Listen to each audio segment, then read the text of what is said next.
Welcome everybody to this talk. I'm excited to see how many people want to fail their studios this year. Apparently not enough closures. Excellent. So we don't have too much time, and there might not be enough time at the end for questions. So I'll be outside in case anybody needs a hug or talking about stuff or funding Accelerator. So who am I? I am Manny. My name is actually Marianne. I've been in the games industry since 2010, so that's been a while. I started as a community manager, did product management for MMORPGs, so live games. I did business development, licensing of games, so I actually said no to a lot of developers and broke their hearts.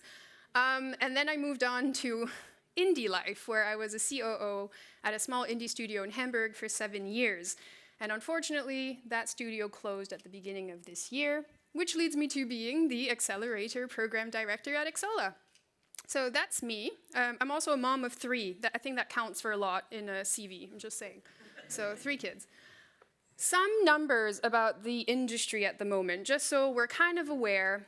Some of them are going to be a little bit older from 2022, but they're still relevant, right? We're looking at over 5 million games in the world that exist right now. This is the market that we are working in. 80% of games are failing to find funding, so not just investment, publishing, but any kind of funding for games. So that's a very impressive number. We've got 14,000 games that were released in 2023 on Steam alone. So that is a lot of game to compete with if you're developing. And 50% of the games on Steam have never made more than $4,000. Now, that is even more depressing. So the whole point is it's a difficult industry. Beyond just all the other issues we're going to talk about, it's good to kind of understand what the state is. This is also an interesting one that I really like. The number of developers by how many games they have released. This is on Steam, so we have 33,000 developers have only ever released one single game on Steam. One. And that number drops by 2 games to 5,800. So this is why why I think it's really important to have these kinds of talks, because most developers, they stop after 1 game. There could be multiple reasons for this. Some of them we'll go through, but you want to do the dream, you want to make a game, you make the first one, might not work out as you expected, and then that's it, it ends. It can be either because you lose your passion, you lose the will to keep working in this industry, or the company could have gone, unfortunately, bankrupt. So there's lots of different reasons, but it's a really good number to see. Another one here is number of developers by lifetime gross revenue. So they kind of divided it into different categories. You've got the learner, where over 25,000 developers on Steam have made less than $1,000.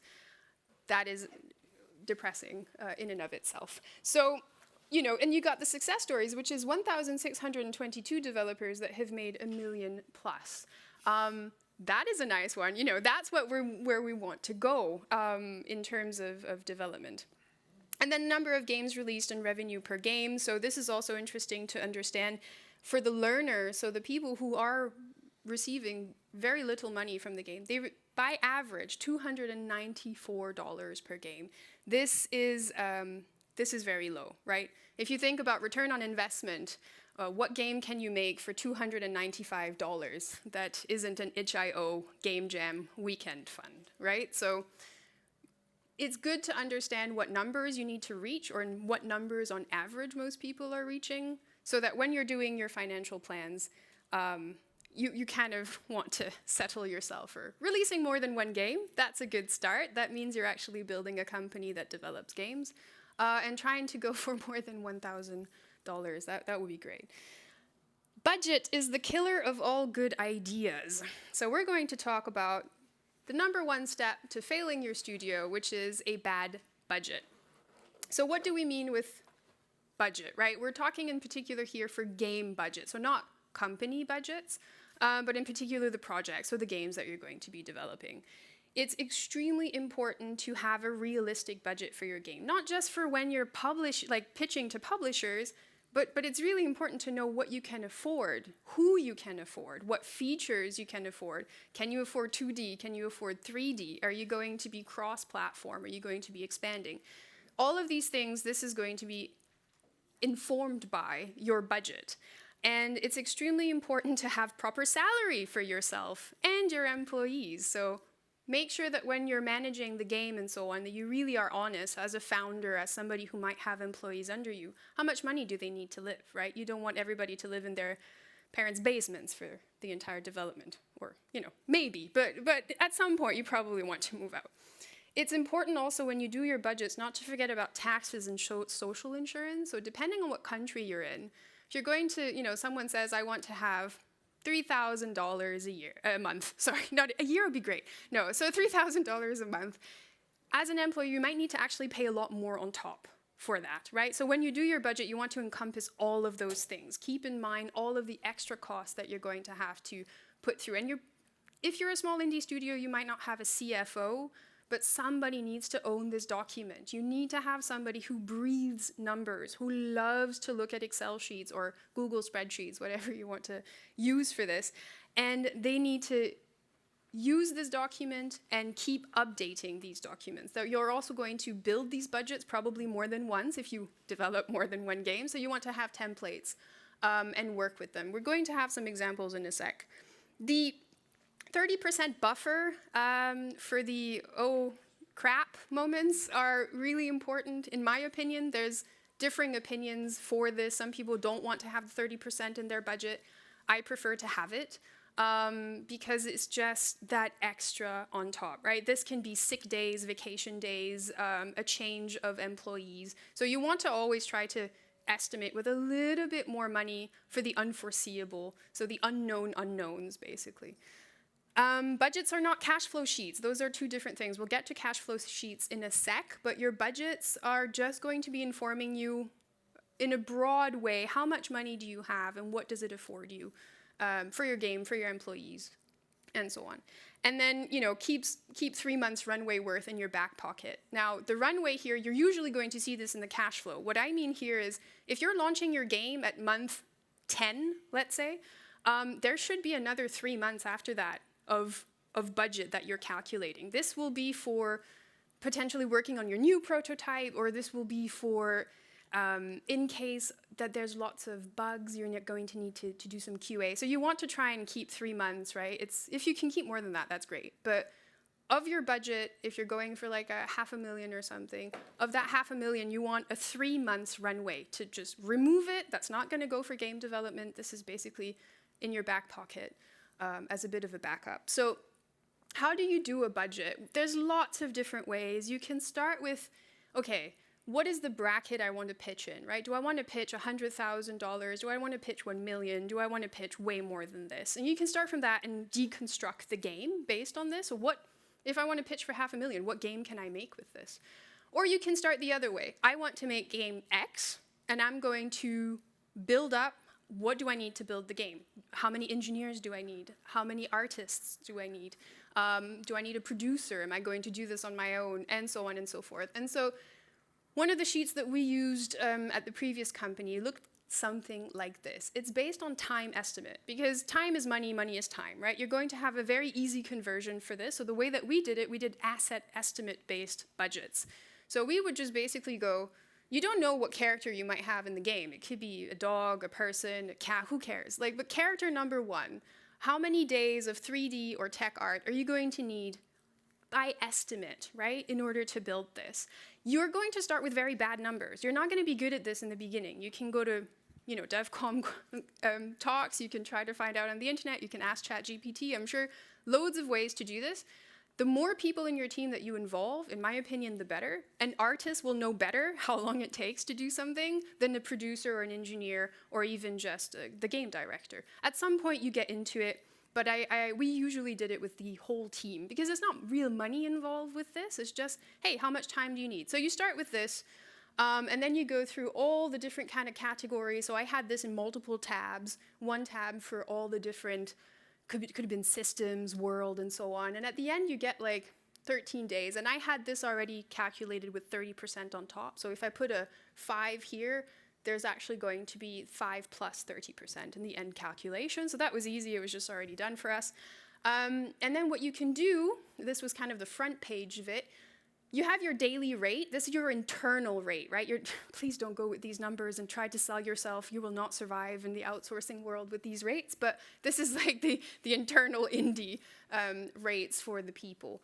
And you're going to end up with a general amount. So for this game, I didn't fill it up completely. You would have a 17,000 euros, game that you can build. And that's a solid, small, indie, 1-week game jam, potentially, game. But something like this is super helpful. Make it a template, save it, and revisit it, right? Because if you're estimating 5 days for the character, and then you're hopefully using proper Jira tickets and time tracking, and then your artist comes back and he's like, actually, it took 3 days, and it might take 2 days from now on because the first character took a little bit more time. Then you go back here and you actually just redo all the numbers. And that's actually going to be a living document that you want to revisit and to also check where you are. So yeah, that's budget. Make sure you have a good budget. It's a living document. It should inform what your game is about. And it will also let you know if you can accept feature creeps or not. So spoiler alert, no. But you never know. Maybe you can at least talk about it. So this is a good one to keep in mind. So without cash flow clarity, you might as well be burning your money. This was our Monday morning management meeting. Every day or every week on Mondays, we would sit together. One of the first things we'd look at with the 3 C-levels, plus our studio manager, was the cash flow sheet. Because this is how rough life was, right? We're looking at when are we dead? And this is not a happy Monday management meeting, but it is a necessary one. And what you want to do, or what the cash flow sheet basically is, it's like a profit and loss, but what it informs you is, when does the money come in? Because if you have delivered a milestone on month 2, let's say, that milestone might not be paid until month 4 or 5, depending what your contract says. And that's very, very, very important to remember. The difference between a budget, where you might have some milestones in there and you might have some payment overview, and the cash flow, which is actual payment dates. When do you pay your employees? When are you paying your licenses for Unity or whatever else you might be using? Or Godot, I guess you won't have to worry, but And then it also tells you how much money you should have on the bank account. So it's important the person who has cash flow sheet responsibility also has access to the bank account. Like, you should compare those two things, right? It's really important to not rely on a spreadsheet you have somewhere. Like, hey, I have $1 million in the bank account, it's fine. You should double check that every once in a while. It will also inform you on expected income, expenditures, and when. So if you're planning to have that great summer party, this will let you know if you can actually afford it or not. And instead do barbecue in the backyard of the office like we did so often. It was great, we loved it. And yeah, you're basically, if you're going to afford stuff, and tells you when to pay your own invoices. So as I mentioned, like licenses and so on, it's really important. You will also have the influx, right? So maybe project 1, 2, 3, and I think I have some examples here. Oh yeah, if you thought that finances was scary in general, it's really scarier in German. Like Umsatzsteuerrückzahlungen is really great words, and I love the Xsolla brand people. They kept the German on my slides. So Einnahme, Ausgaben. So basically the idea is, I didn't fill it up fully, but at the top you would be able to see a kind of a liquidity buildup or a downfall. And if you would expand this, and you want to expand it for as long as you basically can, it will tell you when do you hit 0. So when is doomsday coming? Because unless you have a regular monthly revenue and you're relying more on publisher money or you're relying on work for hire, doomsday will happen. There's just no way around it. If you don't have a regular income because you launched a successful game, great for you. But if you don't have this, you need to know when that money runs out, and you need to be able to prepare for it. So it's really important, don't just do it 1 year. Like, extend that spreadsheet until you hit that kind of dead mark so that you know what happens there, and you can plan for it. So it's annoying, it's a little bit depressing to look at these things sometimes, unless, again, congratulations, you made a successful game, so your Mondays are going to be fantastic days, looking at all your revenue. But it's necessary. So, number 3, if it fits, I sits. This is probably the one where I can say the least, because these are the things that have killed in my opinion, the 2 studios where I was working. Too often, game developers get really excited about the game that they're developing, and they forget to ask anyone in the world if those people would actually be interested in playing this game, right? So we get a little bit interested in, I want to tell this story, or I think another platformer is exactly what I'd like to work on right now, and you don't really check the market, you don't really play test the game, even internally sometimes, and not too often are we actually doing proper market fit, which is an issue. And I know I'm not the first person who's talked to you about this, but it's so important. Don't be like us, where it's like we had no social media, we had very little community outreach, and at the end of the day, this hurts you really bad. Do not rely that a publisher is going to do this for you. It might not work. It might. You might get lucky. But again, all of this is like, in my opinion, you want to try to prevent, de-risk your project, right? A lot of this is about de-risking. So try to do this yourself.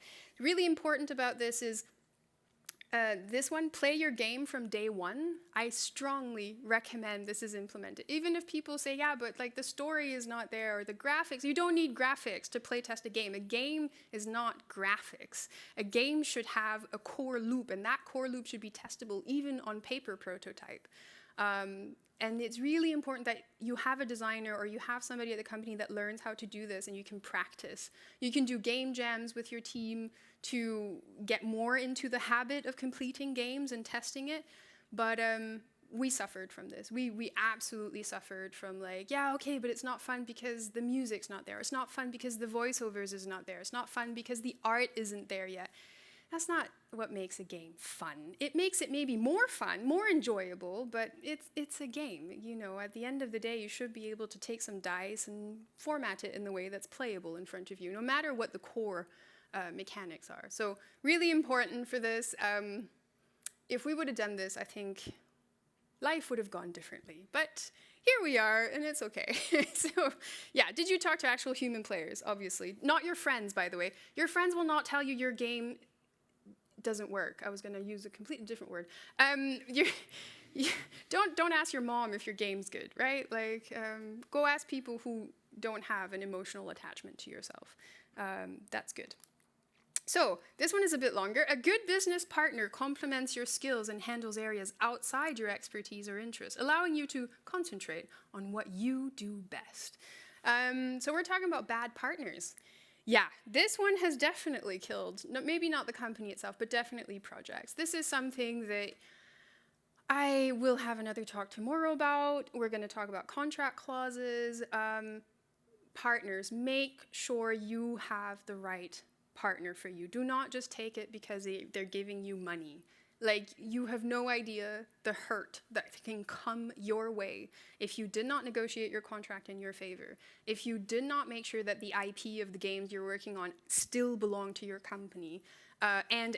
We're another talk tomorrow going a lot more into these details, but it's super important that you find a funding partner, a publisher in this case, which is aligned to the game, to the team, to the values that you have, and most importantly, who aren't trying to take away your intellectual property. Because at the end of the day, as a game developer, this is the worth of your company, right? If you don't own your IP, you own nothing. Unless you've patented your software, which is extremely difficult to do, there's very little else, right?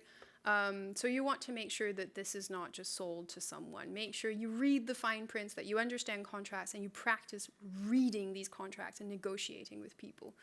And if it doesn't work, make sure there's a termination clause and use it. Like, we have had partners, it didn't work out, and we're like, hey, it's not working out, we will just step out of the contract, and then they would make, hey, you need to pay X amounts, or you need to do this, and then you have the game back to you. We had to do this twice at the previous company, and both times it was the best decision because it didn't work out. So don't overweight it. Like, it's your business. Make sure you're working with the people that are bringing your business forward and aren't killing it in the long run. Okay, never jump with only one parachute. So, backup plans. So hope for the best, plan for the worst. I think you've all gotten to the point to understand that I love backup plans. I'm adding percentages to everything and secret compartments and stashing money left and right.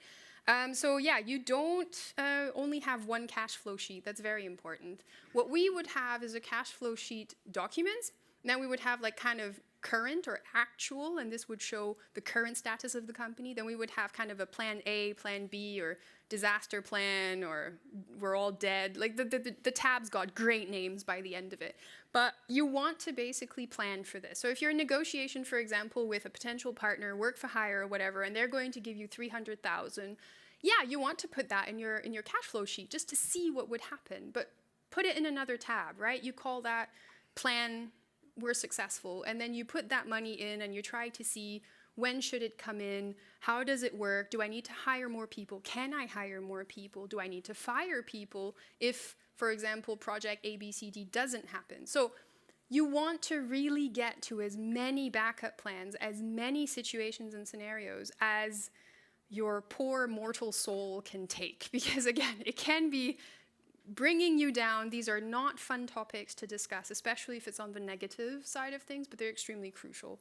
And I recommend, you're going to be looking at your cash flow sheets, hopefully regularly, and have special meetings every once in a while. Like the person will present, hey, okay, we're negotiating this contract. Here's the cash flow sheet I made for it. What do you think? And then talk with the rest of the company. Who you involve in this, by the way, in cash flow sheet wise, is at your discretion. But in general, I try not to involve too many regular employees or individual contributors, because some of this can be very scary. And if they're in a position, or they're not in a position actually, to do anything about this, then they're left with the information with very little means to support or to help. So this is, it's very individualistic. When do you start telling your employees that there is a problem? When do you announce that, something will go down? It's at your discretion, but I recommend don't do it too early. Keep this stuff to the managers, people who basically have the ability to change the path that this ship is taking, and not just, the passengers, who unfortunately might not. But again, really depends on the team, and if you're all founders, then you should all know this at everything. So de-risk everything. This is also super important. If you don't know what de-risking is or making risk assessments, you really read about it, because partners will ask. They'll be like, hey, so what are the risks of your project? And if you say, there's no risk, like invest in us, they're going to be like, what? I mean, come on, guys. Like, every project has risks. They can be extremely big or extremely small, but you should always try to de-risk. And with these de-risks, they will inform your backup plans, right? So what if the partner we're working with right now, what if it happens that he terminates one day, right? So they call us and they're like, hey, do you have 15 minutes? This happened twice for us. And then the 15-minute call was the most depressing call ever. And after that, you open champagne and you cry while drinking, because they just canceled your $1 million project and it's not going to happen. And then you're stuck with having to delete that nice green line of income for the next years. So yeah, try to think about what-if situations, if possible. And this is really important. I'd like to really pinpoint this. None of this is possible unless you have full transparency at your company between the managers. And I know I'm like running out of time. But if you are working for someone, or if you are a manager that does not like to hear negative news or problems, you're screwed. I'm not kidding. Like, if you're not open to seeing potential issues, then, the Titanic's going to hit the iceberg every time, man. Like, you need to be able to hear and accept this information. And that is a healthy thing. So failure positive culture is what I'm talking about here. You want to be able to talk about issues. You want to be able to ring the alarm bell and have people take you seriously. So I think this is, questions afterwards. I'm done. Never give up. Yay! Thank you.